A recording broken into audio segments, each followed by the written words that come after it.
Sa iba pang balita, iginiit ng isang maestrado ng katastasang hukuman na bawiin ng PhilHealth officials ang kanilang sobrang pondong isinauli sa National Treasury. Ito'y para madagdagan pa ang benepisyo ng kanilang mga PhilHealth members. Moira Encina Cruz sa balita. Ipinababalik sa PhilHealth ng isang maestrado ng Korte Suprema ang sobrang pondo nito na inilipat sa National Treasury. Ito ang inihayag ni Supreme Court Jose Justice Antonio Co. Jr.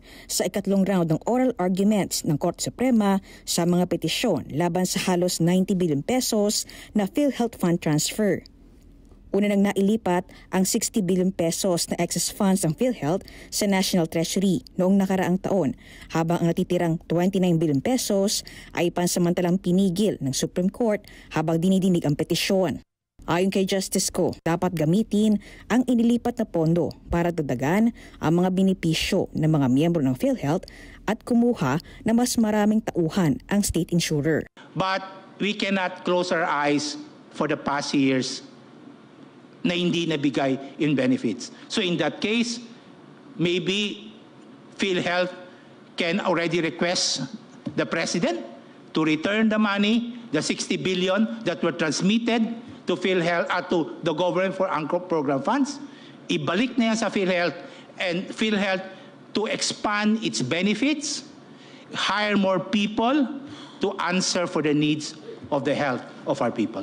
Kinwestiyon pa ni Co ang proseso ng paghiling ng budget o alokasyon ng Department of Health o DOH para sa PhilHealth subsidy.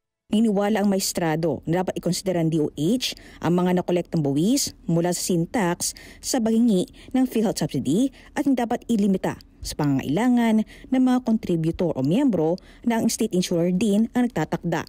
But the problem there is PhilHealth limits the funding so that you don't address the needs, the health needs of the Filipino people. If you increase budget 200%, and I don't think the Filipino would not avail of that. You define your own limits. Probably it's time to overhaul PhilHealth and change the board for not complying what the law requires.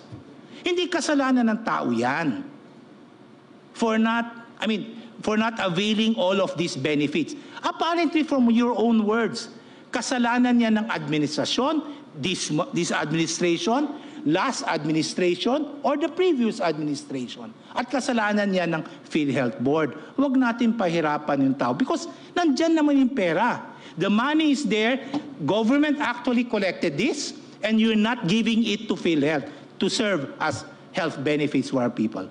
Ipinaliwanag naman ni Health Assistant Secretary Albert Domingo na batid ng kasalukuyang gobyerno at pamunuan ng PhilHealth na kailangan na taasan ang mga benepisyo at ginagawa na nila ito ngayon. Even without this maneuver of the 89.9, government can and always will increase the benefits. But the signal, Your Honor, if it pleases the court, that this litigation gave is a strong signal for it to do so. This is the start, Your Honor. If the case is allowed to proceed, if the transfer is allowed to proceed, it is a use it or lose it signal which all national government agencies have so that we will use our funds. Ipagpapatuloy ang oral argument sa issue sa Abril 29. Kaugnay nito, tiniyak ng Malacanang na handa ang gobyernong Marcos na balik ang 60 billion pesos na pondong inilipat sa National Treasury mula sa PhilHealth. Ito ang tugon ni Presidential Communication Office Undersecretary Claire Castro sa pahayag ni Justice Co.